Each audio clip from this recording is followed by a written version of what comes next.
I'm just going to give you the sort of the basics, not a real scientific explanation about how things work with composting toilets, but an overview is that in our culture right now, we seem to think that human waste is this really horrible thing that we just have to dispose of and get rid of it. And another way of looking at it is that it's a resource that can be recovered and reused, and it's also a missing link in the cycle, because all organisms take in nutrients and they get rid of nutrients, and usually it gets composted somehow and goes back into the cycle, and those nutrients are used again, and it helps create richness in the soil.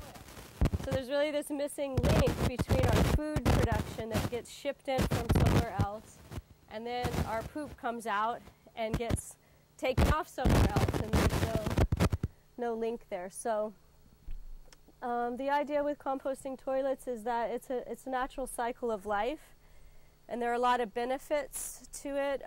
One is water conservation, of course, if you're not flushing all the water down the toilet. It can alleviate the need for central wastewater treatment plants where things can happen. We have a big wastewater treatment plant over here at the end of the bike path, if any of you guys have gone up that way. And when we have like lots and lots of rain and stuff happens, they end up dumping raw sewage into the Willamette River. So we kind of have this fear about that this is not sanitary and this is going to, you know, hurt people or they're going to get sick from it. But in reality, the environment is in much more danger of these big wastewater treatment plants. So let's see, so water conservation, wastewater. Well, recovering the nutrients, putting them back into the soil, that's a good benefit. There might be another one. Anybody, I forgot to ask, who already knows a lot about composting toilets? So feel free to jump in and add anything. I have a question. Okay. What about medications going through?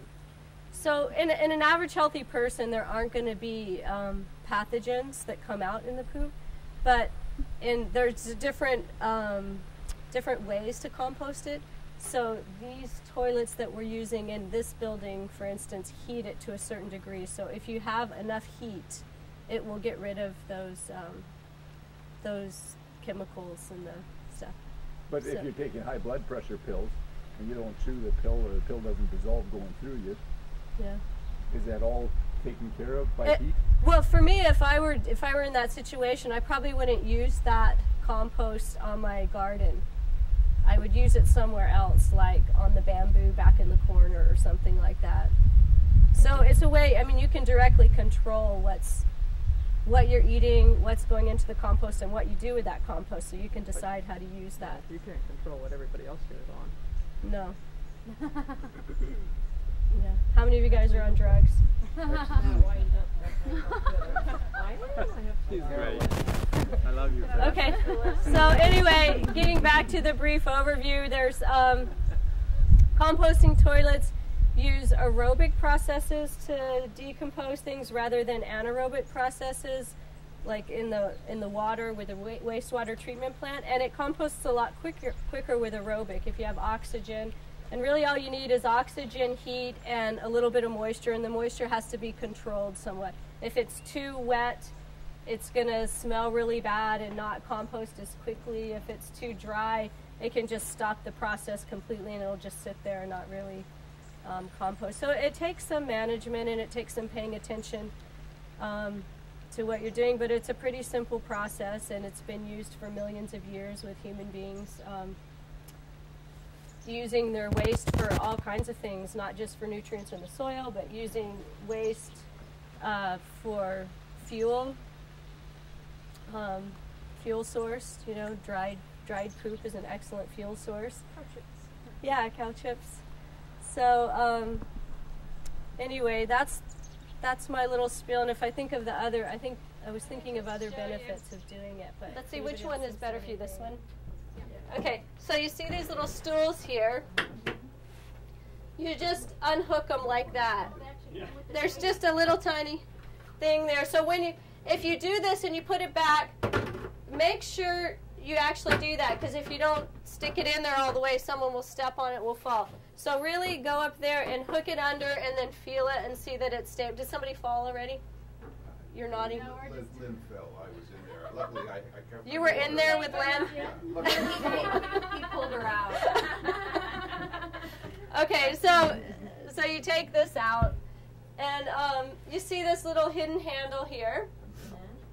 You pull it out, and it should it's getting a lot of use right now because there's so many people. So usually, you know, if I just come out and turn them once a week, it's fine. Maybe a couple times a week. Can you overturn them? You can overturn them because they kind of need to compost a little. So you don't want to. You're not going to do this every time you go to the bathroom. But if we figure out a schedule and somebody, you know, is in charge of that and they just know when to do it, nobody else touches it, then it's good. So you rotate it around, and this, you know, mixes it up a little bit. It mixes the peat moss up, get a little oxygen going so it's not all sitting in one spot. And then you can see when the opening comes back up, you tuck it in. If anybody wants to clean the toilets, you lift it up, you take this thing out pretty easily, and you can wash it in the sink, put it back in. Just a little. Okay, then down here is the finishing drawer.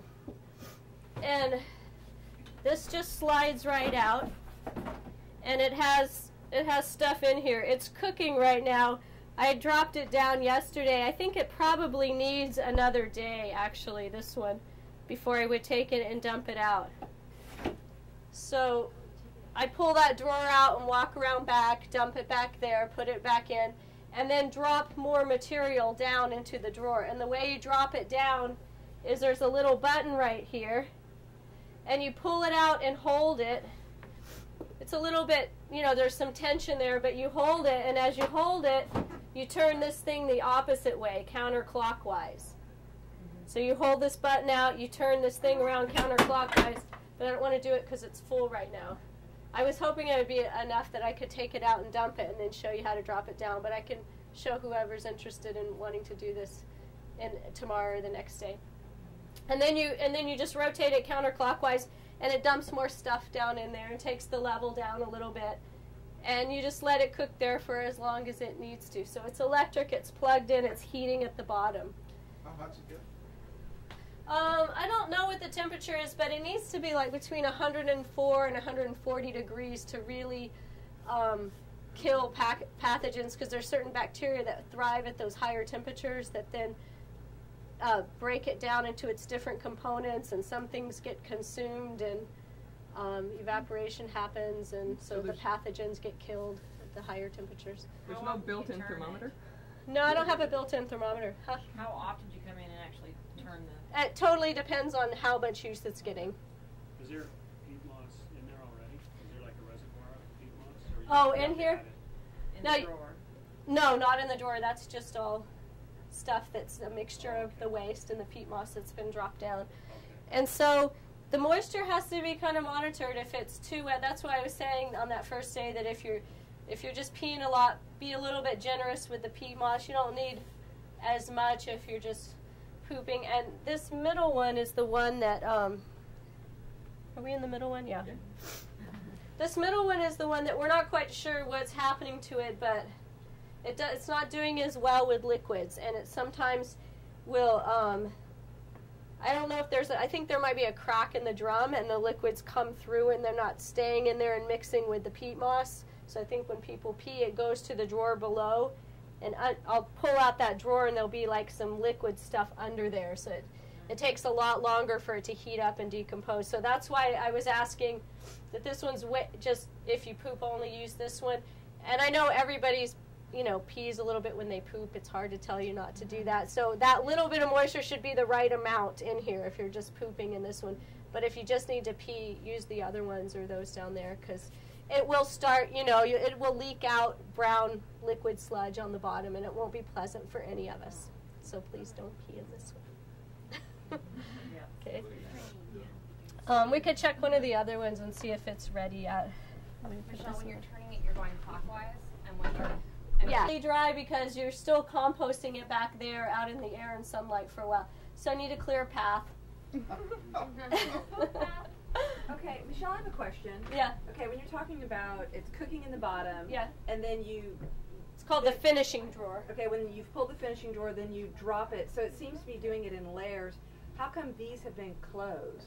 Because it was too full already, and your finishing drawer wasn't ready to the dump? finishing drawer wasn't ready. Okay. It got up too full, and I dropped some down. It needed to finish, and if people just keep going, it's just a little bit too much for the system. So if people use these a little bit in moderation and use the other ones, we could keep a rhythm going where they don't have to get shut down. But it's a tendency, because these are sort of nice little bathrooms with doors. Everybody wants to use these if we have a big group, and then they get overwhelmed, because they're best if they have a rhythm. Okay. You know, so if you're living in a house and you have a family and you guys kind of, you know, there's like 4 people using it, you'll have a total rhythm. It'll be really simple. It's not going to get overwhelmed. But when they don't get any use, and then all of a sudden there's 20 people using it, it's kind of a little. So anyway, it's pretty simple. There's a shot of the finishing drawer. Okay, is anybody? But it's just composting on Right, its own it's there. just cooked and hot, and I mean it's fine. How much energy do these toilets use? How much what? Energy, because they're electric and you have Yeah, you know, that was a concern. We didn't want to use so much energy.